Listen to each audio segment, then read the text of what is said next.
हेर्दा हेर्दै सारा मूर्ति गाउँपालिकाभरि सकिन लागिसके तपाईहरू अब हेरे हेरे अब तपाईँ कति मूर्तिका कुरा गर्नुहुन्छ। हामी बोलेर मात्र लङ्का साध्ने भयो, बोलेर मात्रै ल मूर्ति पुग्ने भयो हामी बोल्थ्यौँ। किन मैले बोल्न सक्दैन? मैले पत्रकार सम्मेलन प्रेस मिट गर्थेँ। पत्रकार सम्मेलन गर्न सक्ने के हैसियत छैन यो प्रवक्ताको? तर बोलेर होइन, कामले देखाउनुपर्छ। मैले अनुसन्धानको प्रक्रियामा हामी गाउँपालिका अध्यक्ष हामीहरू लागेका छौँ र एक दिन सत्य तथ्य खुल्नेछ। जबकि काम गरेपछि मात्र बोल्नेछु, तपाईँहरूको सामु आउनेछु भनेर। हामी इमान्दार विशेषमा स्वागत छ। म रूपक कुलाल। आज हामी डोल्पामा आइपुगेका छौँ। यतिखेर हामीसँग हुनुहुन्छ काइके गाउँपालिका वडा नम्बर 7 का वडा अध्यक्ष तथा काइके गाउँपालिकाका प्रवक्ता रामचन्द्र रोकाया उत्तम। तपाईँलाई स्वागत छ। नमस्कार। विशेष इमान्दार खबर पत्रकार रूपक भाइ, तपाईँहरू निर्वाचित भएर आउनुभयो। अब कार्यकाल सकिनै लाग्दा यो अवधिमा काइके गाउँपालिकाको समग्र विकासको अवस्था के छ? के गर्नुभएको छ? काइके गाउँपालिका समृद्धिको बाटोमा छ। काइके गाउँपालिका विकासको बाटोमा छ। काइके गाउँपालिका सुशासनको बाटोमा छ। काइके गाउँपालिका आर्थिक पारदर्शिताको बाटोमा छ। काइके गाउँपालिका समुन्नत र समृद्धिको बाटोमा छ। काइके गाउँपालिकाले गर्ने विकास भनेकै समृद्ध काइके र सम्पन्न काइके, सुखी काइकेली जनता र समृद्ध काइकेको चाहिँ हाम्रो मेन यो एक किसिमको तपाईको नारा हो क्या? नारा होइन, काम पनि हो। विषयगतमा जाउँ, काम पनि हो। तपाईको गाउँपालिकाका वडामा सडक पुग्या छ कि छैन अहिलेको अवस्थामा? भौगोलिक बनावट र भौगोलिक विविध चाहिँ कठिनाइको कारणले पुग्न सकेको छैन होला, तर हामी प्रोसेस त गरिराखेका छौँ नि र पुग्छ। हाम्रै कार्यकालमा पुग्छ। अब हामी गर्दैछौँ, यही साल पुर्याउँदैछौँ। सारा डोल्पाका विकटका स्थानीय तहले वडामा रोड पुगाइसके, गाउँमा पुर्याइसके। तपाईँहरू यसमा भूगोलले साथ दिएका हुन्, भूगोलले साथ दिएका। लोहर डोल्पा र भनेपछि काइके डोल्पामा कति चाहिँ भन्यो फरक छ विकासको कुराहरूमा। भौगोलिक जटिलताका कारणले पनि विकासका कुराहरूलाई इच्छा शक्ति हुँदा पनि गर्ने इच्छा शक्ति हुँदै पनि हरेक प्राविधिक कारणले हामीले चाहिँ गर्न सक्दैनौँ। तर हामी चाहिँ निरन्तर प्रयासमा छौँ र गर्नेछौँ। अर्को प्रश्न गरेँ, काइके गाउँपालिकाका जनताले मैले सुनेसम्म अहिलेसम्म विद्युतको सुविधा छैन। तपाईँकै ठाउँबाट चाहिँ यो सङ्घीय मान्य हुनुहुन्छ, त्यही गाउँका जनता, तपाईँहरू जनप्रतिनिधि लाग्नुभयो, यत्रो वर्ष लाग्दा त्यहाँका जनताले विद्युत देखेकै छैन।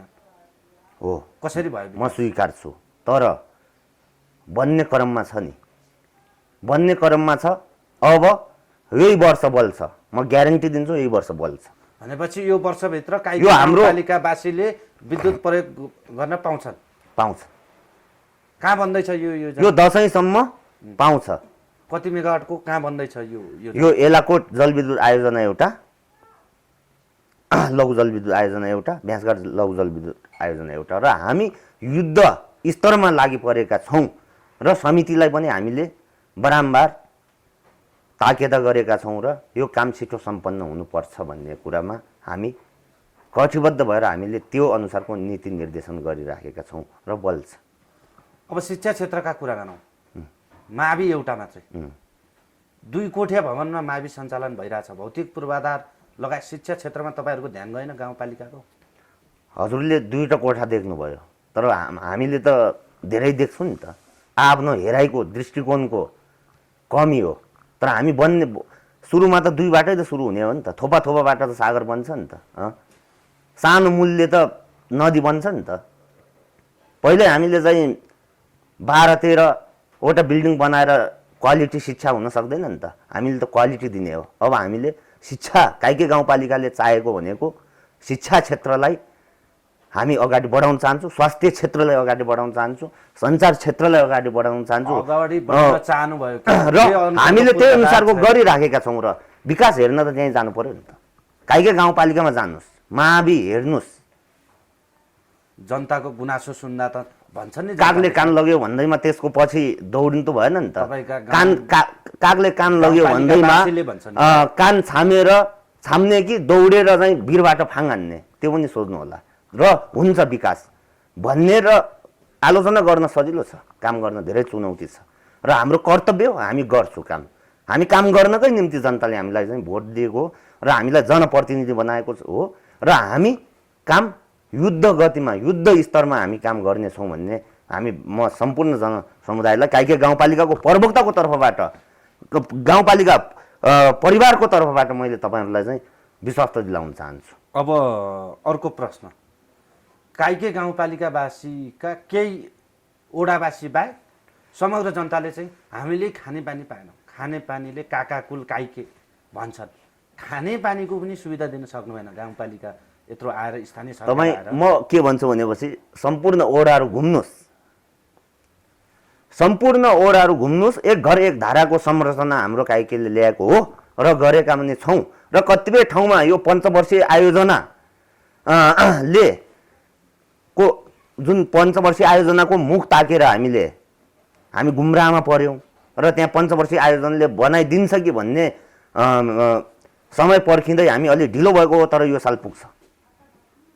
यो भदौ असोजमा काइके गाउँपालिकाको सम्पूर्ण ओडामा र घर घरमा खानेपानी नपुगेको ठाउँ छैन, त्यहाँ निरीक्षण गर्न जानुहोस्। अब स्वास्थ्य क्षेत्रतिर आए, स्वास्थ्य क्षेत्रको अवस्था के छ? त्यहाँका गाउँपालिकावासीले चाहिँ आधारभूत स्वास्थ्य सेवा पाएका छन् कि छैनन्? हामीले त मेडिकल मार्चिङ गरेको छौँ नि, हामीले जनताको घर घरमा गएर सेवा गर भनेका छौँ र जनताको चाहिँ प्रत्येक जनताको घर घरमा गएर चाहिँ स्वास्थ्य सेवा दिनुपर्छ, यो हाम्रो अभियान हो। नागरिकले अब हामी खोज्ने होइन कि हामीले नागरिक खोजेर सेवा दिनुपर्छ भन्ने हाम्रो मान्यता। भनेपछि स्वास्थ्य क्षेत्रमा समस्या छैन? आधारभूत स्वास्थ्य सेवा पाइराखेका छन्। अब पाइराखेका भन्नाले अब काठमाडौँ जस्तो ठाउँमा त अक्सिजन सिलिन्डर पाउँदैन होइन, यहाँ विकटको कुरा के गर्नु, तर हाम्रो ठाउँ सुहाउँदो सेवा चाहिँ पाएको छ, तर हाम्रो ठाउँ सुहाउँदो स्वास्थ्य सेवा पुगेको गाउँपालिकाले म्यानेज गरेको छ त्यो अनुसारको र पुगेको हजुरहरूले अवगत गर्न चाहन्छु, यो सही हो। म तपाईँले भन्नुभयो हाम्रो गाउँपालिका आउनुहोस् घुम्नुहोस् भन्नुभयो, म 2 वर्ष अगाडि तपाईँ गाउँपालिका गएर घुमेको थिएँ, नेटवर्क छैन, गाउँपालिकाका जनताले नेटवर्क थिएन, फोन गर्ने पाएको थिएन। अहिलेको अवस्थामा के छ? यो हाम्रो समस्या त होइन नि, यो जनप्रतिनिधिले पहल गर्नु पर्यो। पहल त गरेकै हो, हाम्रो पहल सुनवाई हुन्न भन्ने के गर्ने। तर अब अहिले फोन लाग्छ, अहिले हामीले टावर म्यानेज गरेका छौँ, जनताको सुविधाको निम्ति टावर उचित भूगोलले पनि हामीलाई चाहिँ च्यालेन्ज गरेको छ र भूगोल छानेर हामीले टावरलाई त्यहाँ स्थानान्तरण गरेर अहिले निर्बाध रूपमा टावर टेलिकम चलेको छ र अब एउटा सहरमा त होइन, दुनैकै कुरा गरौँ, यो डोल्पाको सहरमा त हप्ताको 2 चोटि टावर बिग्रिन्छ भनेपछि, कर्णाली प्रदेशभरि टावर बिग्रिन्छ भनेपछि यो दोष त हाम्रो होइन नि त, हाम्रो काइके त दूरदराज एउटा विकट हो नि त भूगोलको हिसाबले। समग्रमा चाहिँ अहिले चाहिँ त्यहाँका जनताले सञ्चारको सुविधा पाइरहेका छन्, सञ्चारको सुविधा उपभोग गरिराखेका छन्। अब तपाईँहरू जनप्रतिनिधि हुनुभयो, भौगोलिक विकटता भयो, एउटा दुर्गमको जनप्रतिनिधिहरूको चाहिँ समस्या के हुँदो रहेछन्? तपाईँले केही कुरा आफै पनि गर्नुभयो, हाम्रो चाहिँ आवाज सुनवाई हुँदैन पनि भन्नुभयो, लगायत अन्य के समस्या हुँदो रहेछन् एउटा विकटको जनप्रतिनिधिलाई चाहिँ? अब विकटको जनप्रतिनिधि हामी चाहिँ इच्छा शक्ति हाम्रो धेरै छ, हामीले चाहने समृद्धि हो, विकास हो, हामी चाहन्छौँ होइन। आफ्नो ठाउँमा आफ्नो कार्यकालमा विकास नगरौँ भन्ने कसको मन हुन्छ र? हामी गर्न चाहन्छौँ, सकेसम्म त स्विट्जरल्यान्ड बनाउने पनि हाम्रो चाहना हुन्छ नि, तर सबै कुरा यथावत आधारभूत आवश्यकताहरू प्रक्रियाहरू त पुग्दैन नि होइन, इच्छा शक्तिले मात्र नहुँदो रहेछ होइन। तर हाम्रो धेरै छन्, हाम्रा चाहिँ समस्याहरू भूगोलले ठगे होइन। एउटा हिसाबले त जो कि काठमाडौँको विकास र कर्णालीको विकास दाँजेर हुँदैन, काठमाडौँ कति शुभकम छ, तराईको विकास दाँजेर कर्णालीको विकास दाँजेर हुँदैन, किनकि कर्णाली धेरै विकट छ, दूरदराज छ, कर्णाली शोक भोग रोगसँग सङ्घर्ष गरेका छन् र कर्णालीको ठाउँ सुहाउँदो विकास हामीले खोजेको हो र हामीले काइकेको ठाउँ सुहाउँदो विकास खोजेको हो र डोल्पा जिल्लाको ठाउँ सुहाउँदो विकास खोजेको हो र त्यो विकासमा हामी प्रतिबद्ध भएर अगाडि लाग्ने प्रक्रियामा हामी अगाडि छौँ र हामीलाई यथावत चाहिँ अब सूचना सञ्चार विद्युत यथावत कुराहरूले हामीलाई हाम्रो चाहिँ विकासमा अलि बाधक बनेको छ र यातायात र हामीले त्यो अनुसारको प्रोसेसिङ अगाडि बढेका छौँ। त्यहाँका जनताले त्यहाँका जनप्रतिनिधि लगायत गाउँपालिका का विषयमा उठाएका केही तपाईँलाई प्रश्न गर्छौँ। काइके गाउँपालिकाका जनप्रतिनिधि चाहिँ अधिकांश, सबै भन्दिनँ, अधिकांश ठेकेदार भए, गाउँपालिकाका अध्यक्ष शुद्ध केही वडा अध्यक्ष लगायतका चाहिँ ठेक्का सेटिङ मात्रै गर्ने भए भन्ने त्यहाँका जनताको प्रश्न छ। त्यो निराधार आरोप जस्तो लाग्छ मलाई। गाउँपालिका प्रमुख ज्यूको आफैमा आफैमा प्रतिनिधि पनि भयो वडा अध्यक्ष। अब अरूको कुरा म गरौँला, पछि प्रवेश गरौँला। म स्टेपमा चाहिँ कुरा गर्छु। गाउँपालिका प्रमुख आफैमा शालीन व्यक्तित्व, आफैमा निष्पक्ष व्यक्तित्व, आफैमा लोभ लालच नभएको व्यक्तित्व, होइन, आफैमा पैसामुखी नभएको व्यक्तित्व, अनि आफू कति पीडामा छ भन्ने कुरा खुकुरीको चोट त अचनलाई थाहा हुन्छ नि। उसँग उसको जीवनमा थाहा होला, उसको अन्तरआत्मामा थाहा होला, तर उसले चाहिँ कहिल्यै चाहिँ ठेक्कापट्टा गरेर करप्सन गर्यो भन्ने कुराहरूको पछि यदि मान्छेहरू लाग्छ भने त्यसको प्रतिवाद गर्न म तयार छु। म सत्यको निम्ति बोल्ने हो, म प्रवक्ता हो। गाउँपालिकाको सम्पूर्ण जिम्मेवारी हामीले फेस गर्नुपर्छ, होइन। तर अधिकांश भन्ने कुराहरूमा कतिपयको चाहिँ यो जनप्रतिनिधि हुनुभन्दा अगाडिको पनि जुन पेसा, जुन ठेक्कामा चाहिँ निर्माण व्यवसायमा सानोतिनो ठेक्कापट्टा, ठुलो ठेक्कापट्टा, होइन, प्रक्रियागत तरिकाले उहाँहरू लागेको हुनाले कतिपय कुराहरूमा गऱ्यो होलान्। तर देशका कयौँ ठुला ठुला मन्त्रीहरूले त ठेक्का सेटिङ गर्छ भने जब वडा अध्यक्षले चाहिँ ठेक्का सेटिङ गर्दा के आश्चर्य मान्नु पर्यो? हुन त हो, दिँदैन न, यो सार्वजनिक पद धारण गरेपछि नैतिकताले दिँदैन। तर यो होइन कि जहाँ होचो त्यहीँ घोचो होइन। कानुन भनेको सबलाई लाग्नुपर्छ, न्याय भनेको सबैको चाहिँ समान हुनुपर्छ, होइन। यो देश सेटिङमै चल्या छ नि त। मन्त्रीहरूले ठेक्का सेटिङ गर्छन् नि त, प्रधानमन्त्रीले ठेक्का सेटिङ गर्छन्, तर वडा अध्यक्षलाई अनि काहीका जनप्रतिनिधिलाई दोष दिएर हुन्छ? दोष दिएर तपाईहरू जनप्रतिनिधि भए पनि काहीका जनप्रतिनिधि चाहिँ ठेक्कापट्टा गर्न पाउनुपर्छ, होइन। म त्यसको पक्षमा छैन, गर्नु हुँदैन।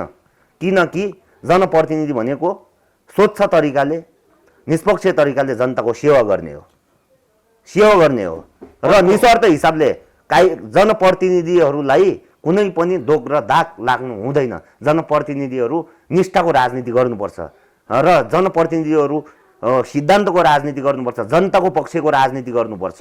यो चाहिँ एउटा व्यक्तिगत स्वार्थ सिद्धको लागि गर्नु चाहिँ हुन्न भन्ने मेरो मान्यता हो, र ठेक्का गर्नु हुन्न भन्ने मेरो मान्यता हो। अब अर्को प्रश्न गरे, त्यहाँकै जनताले उठाएको प्रश्न, जनप्रतिनिधि चाहिँ आफै उपभोक्ता समितिमा अध्यक्ष बसेर चाहिँ योजनागत चाहिँ बजेट कुन ल्याए, तपाईँको वडा सदस्यहरू चाहिँ कसरी चाहिँ उपभोक्ता समितिको अध्यक्ष हुन्छ भन्ने त्यहाँका जनताको प्रश्न छ। तपाईँहरूको त्यस्तै हो सेटिङ? होइन, जनताले त भनेन होला पत्रकार महोदय। यो चाहिँ अब कुनै, अब यो जिल्ला हाम्रो काइकेको जनतालाई सोध्नु पर्यो नि तपाईँले। काइकेको जनताले सोध्नुहोस् कि, गाउँ घर घरमा गएर सोध्नुहोस् कि। यहाँ हावा कुरा यो दुनैमा आएर 2-3 जनालाई सोधेर अनि काइकेको चाहिँ उपभोक्ता समितिका अध्यक्ष छन् कि छैनन्? छैन, बिल्कुल छैन। यो जनताले त फेरि प्रश्न होइन, यो देखाएपछि हामी काइके गाउँपालिकाको जनप्रतिनिधि हामी जस्तो सुकै मूल्य चुकाउन पनि तयार छु। तपाईँहरूले यहाँ 1-2 जनाको कुरा सुनेर हुन्छ भने काइकेको घर घरमा जानु पर्यो, गाउँ गाउँमा जानु पर्यो, होइन। हामीले त काइके समृद्धिको परिकल्पना गरेका छौँ र काइके समृद्धिको चाहिँ जिम्मेवारी वहन गर्ने हामी यात्रामा छौँ। एक पाइलाबाट बढ्दैछौँ, 1000 माइलको बाटोमा हामी विकासको समृद्धिको बाटोमा बढ्दैछौँ भन्ने कुरा जगजाहेर गर्छौँ। अहिले ग्यास बाँडिराख्नु भएको छ के चाहिँ ग्यास बाँडेरै जनतालाई समृद्धि आउने रहेछ? किन आउँदैन? वन फडानी हुँदैन। अहिले एकजना व्यक्तिले म त भन्छु हरित नेपाल बनाउनुपर्छ, हरित नेपालको परिकल्पना गर्नुपर्छ। अक्सिजन नपाएर मान्छेहरू छटपटाइराखेका छन्, वातावरण प्रदूषण छ, जलवायु परिवर्तन छ, अनि यो कलियुगमा रुख फडानी गरेर हुन्छ? भोलिको समाज, भावी सन्ततिको भविष्य हेर्नु पर्यो नि। रुख भनेको हाम्रो सन्तति हो, हामीले बचाइराख्नुपर्छ र धेरै मात्रामा वन जङ्गलहरू जोगिनेछ र हामीले जनताको समृद्धिकै निम्ति ग्यास बाँडेका छौँ। काइकेका जनताले त भने नि त यिनीहरू ग्यास बाँड्छन्, पैसा बाँड्छन्, अनि यसरी विकास, रोड पुगेको छैन, विद्युत छैन, अनि यसरी त कसरी भयो विकास? पैसा बाँड्ने, ग्यास बाँड्ने, यसलाई जनप्रतिनिधिहरूले चाहिँ यसलाई विकास मान्छ। अब म एउटा उखान छ नि, उखान, लङ्ख धाउने हनुमान पगर बान्ने गुना भने जस्तै हामी जनप्रतिनिधिलाई कति दुःख छ। हामी निष्पक्ष लागिरहेछौँ, ओरात्र जनताका निम्ति लागिरहेछौँ, हामीले काम गरिरहेछौँ। हामी एक सुका चाहिँ कुनै करप्सन छैन, अनि जनतालाई बाँडे होइन त हामीले विकास गर भने हो नि त। तर जनताले पनि त कि हामीले पैसा कुम्लाएर जनताले चाहिँ खान नपाएको भए यो उचित हो यो प्रश्न होइन। जनताले विकास गरे भने जनताले गरेछ, नगरे पनि जनताले गरेको छैन। तर हामीले त दिएकै हो नि त। विकास योजना हामीले कुनै पनि भटाभट पैसा बाँड्नु हुन्छ होइन, भटाभट काम नगरेर त कसरी पास हुन्छ त? अफिसमा हुन्छ पास, मौखिकको भरमा पास हुने भयो त ल म वडा अध्यक्ष, मैले पनि 3-4 करोडको निकालेर बिल्डिङ बनाउन सक्थेँ नि त। के हुन्छ यो प्रक्रियागत जानु परेन? हर कुराहरूमा के इस्टिमेट के हो? हर कुराहरूमा त्यसै पास हुन्छन्? त्यसै त पास हुँदैनन् होला नि, त्यसै त अडिट हुँदैन होला नि त।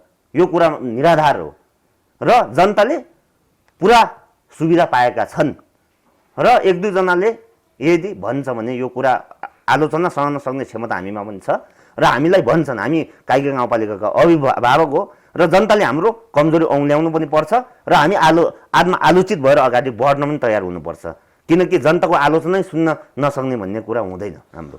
अब तपाईँको विषयमा पनि केही जनताले कम्प्लेन गरे। पर्सनल्ली मैले तपाईँलाई सुने, तपाईँ वडा नम्बर 7 को वडा अध्यक्ष हुनुहुन्छ, गाउँपालिकाको प्रवक्ता पनि। तपाईँका वडाका जनताले भने अनुसार वडा अध्यक्ष भइसकेपछि गाउँमा केही विकास भएको छ, यो कुरा साँचो हो। तर तपाईँ जस्तो बुझा जनप्रतिनिधिले चाहिँ विधि पद्धतिमा चाहिँ अरू जनप्रतिनिधि चल्या छैनन्, तिनीहरूलाई पनि विधि पद्धतिमा ल्याउनु पर्ने कुरा होला। कमिसन खोजीहरूको चाहिँ साथ दिने कि तपाईँले चाहिँ अनि विरोध गर्ने त? म कमिसन खोरहरूको विरोधी हो।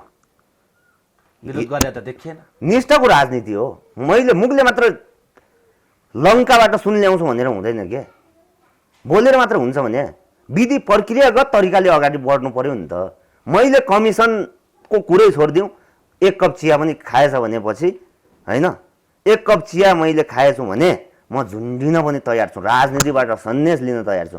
म निष्ठाको राजनीति हो। म खुल्ला किताब हो, मलाई पढ्न सक्नुहुन्छ, मेरो जीवनलाई पढ्न सक्नुहुन्छ। तपाईँका अन्य सहयात्री जनप्रतिनिधिदेखि गाउँपालिका अध्यक्षलाई त उठायो नि त जनताले, विधि पद्धतिमा हिँडेनन् यिनीहरू भन्ने प्रश्न। विधि पद्धतिमा नहिँडेर के काइके गाउँपालिका कसरी सञ्चालन भयो त? कसरी चाहिँ काइके गाउँपालिकाका काम कारबाहीहरू भयो त?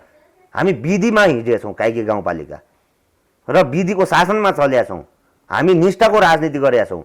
नेपालकै पहिलो नम्बर 1 मा पर्छ करप्सन विहीन, भ्रष्टाचार रहित, सुशासन सहितको चाहिँ काइके गाउँपालिका हो। भौतिक विकास मात्र ठुलो कुरा होइन नि, पारदर्शी पनि त ठुलो कुरा हो नि।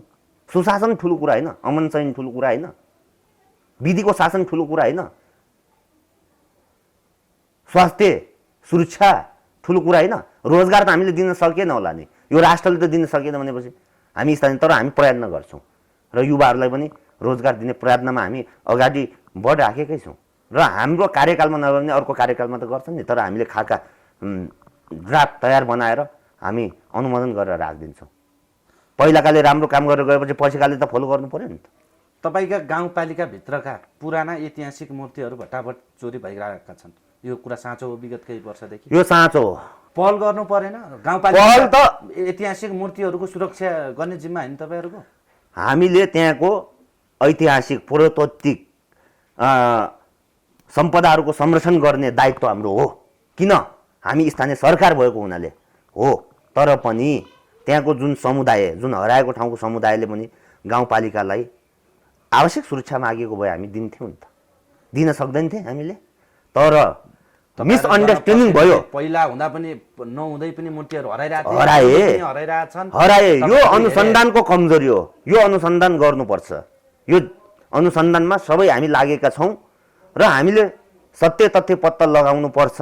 यो एउटा ठुलो गिरोह, ठुलो सञ्जालले चाहिँ हाम्रा प्राकृतिक पुरातात्विक चाहिँ महत्त्वपूर्ण चाहिँ हाम्रो सम्पदाहरू चाहिँ सकाएको छ। यो प्रति हामी गम्भीर भएका छौँ। हाम्रो गम्भीर ध्यान आकर्षण छ, हाम्रो गाउँपालिकाको पनि गम्भीर ध्यान आकर्षण छ र हामीले पनि डेलिगेसन गएका छौँ र हामी पनि लागि परेका छौँ र हामी लागि पर्ने छौँ। मान्छेहरू त भन्छन् नि यहाँ त खुल्लम खुल्ला हेली बस्छ, यहाँका मूर्तिहरू खुल्लम खुल्ला सप्लाई हुन्छन् भन्छन् त। अब भन्नेले त भन्छ नि त। अब ओह्रालो लागेको मृगलाई स्यालले पनि खेदिहाल्छन् होइन। अब गल्ती भयो, चोरी भयो नि त, अब भन्ने ठाउँ त पायो नि त, आलोचना गर्ने ठाउँ पाए।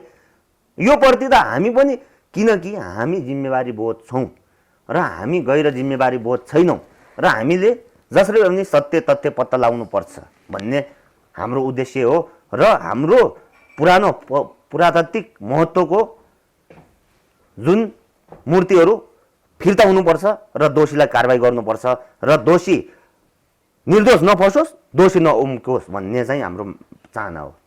मूर्तिका विषयमा गाउँपालिका बोल्दै बोलेन, गाउँपालिका किन के अनुसन्धानको पाटोमा बोल्नुपर्छ? बोलेर मात्र लङ्का साध्ने भयो त म त जे पनि बोलिदिन्थेँ नि। पहल कदमी गर्नु पर्यो। पहल कदमी त भित्रभित्र गरेको हुन्छ नि, हामीले गरिरहेछौँ नि, तर बोलेर मात्र सबै कुरा पुग्ने हो। हेर्दा हेर्दै सारा मूर्ति गाउँपालिकाभरि सकिन लागिसके तपाईँहरू। अब हेरे हेरे अब तपाईँ कति मूर्तिका कुरा गर्नुहुन्छ? हामी बोलेर मात्र लङ्का साध्ने भयो, बोलेर मात्रै ल मूर्ति पुग्ने भयो हामी बोल्थ्यौँ। किन मैले बोल्न सक्दैन? मैले पत्रकार सम्मेलन प्रेस मिट गर्थेँ। पत्रकार सम्मेलन गर्न सक्ने के हैसियत छैन यो प्रवक्ताको? तर बोलेर होइन, कामले देखाउनुपर्छ। मैले अनुसन्धानको प्रक्रियामा हामी गाउँपालिका अध्यक्ष हामीहरू लागेका छौँ र एक दिन सत्य तथ्य खुल्नेछ। जबकि काम गरेपछि मात्र बोल्नेछु, तपाईँहरूको सामु आउनेछु भनेर हामी भनेपछि एक न एक दिन चोरी भएका मूर्तिहरू तपाईँहरू फिर्ता ल्याउने पहल हाम्रो कोसिस हो। तर भनेको कुरा अब भोलि पत्ता लाग्ला नलाग्ला, तर विशेष कोसिस त गरेका छौँ नि। अब मैले फिर्ता ल्याउँछु भनेर भोलि चाहिँ अनुसन्धानले पुष्टि गर्न सकेन भने, चोरहरू पत्ता लाग्न सकिएन भने त यो त गाह्रो च्यालेन्जको कुरा हो नि। तर म अहिले भन्दैन, तर हामी लागि परेका छौँ। हाम्रो जुन निरन्तरता, हाम्रो अनुसन्धान र हामीले गरेको चाहिँ यो मेहनत खेर नजाँदा जस्तो चाहिँ मैले अनुभव गरिराखेका छौँ। भनेपछि के कारणले चाहिँ मूर्ति हराउँदा रहेछन् त? त्यहाँ सुरक्षा भएन कि राज्यले? अब विकट भए सुरक्षा भएनन् होइन, त्यही भएर नै हो भनौँ। वर्षौँदेखि यसै गरी चाहिँ दुखित छौँ हामी दुखित छौँ। हाम्रो सम्पदा हो नि त, हाम्रो सम्पत्ति हो यो। हाम्रो काइकेलीको मात्र डोल्पा जिल्लाको सम्पदा हो। म यति चाहिँ दुखित छु, हाम्रो गाउँपालिका दुखित हुनुहुन्छ। हामी दुःखको घडीमा छौँ नि त। हाम्रो त पुरातात्विक महत्त्वको चाहिँ एउटा सम्पदा भनेको त हाम्रो ठुलो कुरा हो नि त। हामी धेरै दुखित छौँ, तर हामी अपराधी नउम्कोस् र दोषी नफोस् त्यही तरिकाले अगाडि लाग्छौँ। र एक दिन फेरि तपाईँहरूको सामु हामीले प्रेस मिट गरौँला नि, उपलब्धि प्रतिफल आइसकेपछि। अब कार्यकाल सकिनै लाग्दा चुनावमा बाचा गरे अनुसारको काइके गाउँपालिकाका जनप्रतिनिधिहरूले चाहिँ केही विकास गरे भन्ने सन्तुष्टि छ मनमा? छ, भएकै त छ, किन छैन? गरेका कुरालाई सन्तुष्टि नहुने त कुरै भएन नि। हामीले त एउटा रुल्स बसालेका छौँ। हिजोको काइके र आजको काइके भिन्नता छ। काइके समृद्धिको नयाँ युगमा प्रवेश गरिसकेको छ र कार्यकालमा रहनु या नरहनु, पदमा रहनु या नरहनु प्रधान कुरा होइन। हामीले हार्ने कुरा प्रधान होइन, जनताले जित्ने कुरा ठुलो कुरा हो। र जनता जितेका छन्, काइके गाउँपालिकाको जनता भाग्यशाली भएका छन् र अझै पनि हामी निरन्तर भोलि पदमा नरहे पनि हामीले विकास गर्नु पर्यो नि त। जनता त ग्यास, एक सिलिन्डर ग्यास बाहेक अरू केही पाएन, हाम्रा दुःख उस्तै छन् भन्छन्। तपाईँहरू चाहिँ सुखी भए जनता भनेर हुन्छ? जनताले अब त्यो सुन्नुहोस्, ग्यास अब जनता, त्यही त म भन्छु, यो प्रश्न मलाई सोध्ने होइन क्या पत्रकार महोदय, यो जनतालाई सोध्नुहोस् के ग्यास मात्रै पायो कि समग्र विकास पायो भन्ने कुरा। हामीले हारेर पनि जनतालाई जिताउने जनप्रतिनिधि भनेको काइके गाउँपालिकाको हो। हामीलाई जनताले भोट हालेर जितायो, तर त्यसपछि हामीले जनताको निम्ति, जनताको भविष्य हामीले सोचेको छौँ। र काइके गाउँपालिकामा ल के कमी भयो भन्ने कुरा जनतालाई सोध्नुहोस्। सबै चिज कमी भयो नि, रोड पुगेको छैन, विद्युत छैन, विद्युत प्रक्रियामा छ, विद्युत बलिहाल्छन्, यो ढिलो चाँडो बलिहाल्छ। रोड कहिले पुग्ने? अब रोड यो साल पुगिहाल्छ। उता लाउन बगरदेखि त अब हामी 6-7 दिनपछि सुरु गर्दैछौँ, बनठाडासम्म पुग्छ, भैजबारसम्म पुग्छ, अनि पारी पनि पुगिरहेछन् कतिपय ठाउँहरूमा। त्यो हो नि त। भनेपछि विकास हुने क्रम जारी छ। विकासको समृद्धिकै बाटोमा गइसक्यो भन्नुहोस् न तपाईँ, विकास हुनेको कुरै नगर्नुहोस् न तपाईँ। हस्, समय दिनुभयो, तपाईँलाई धेरै धेरै धन्यवाद। तपाईँलाई पनि धेरै धेरै धन्यवाद। एउटा डोल्पा जस्तो विकट ठाउँमा जन्मेर पनि डोल्पालीको एउटा छोरा चर्चित पत्रकार भएकोमा म पनि तपाईँप्रति आभारी छु।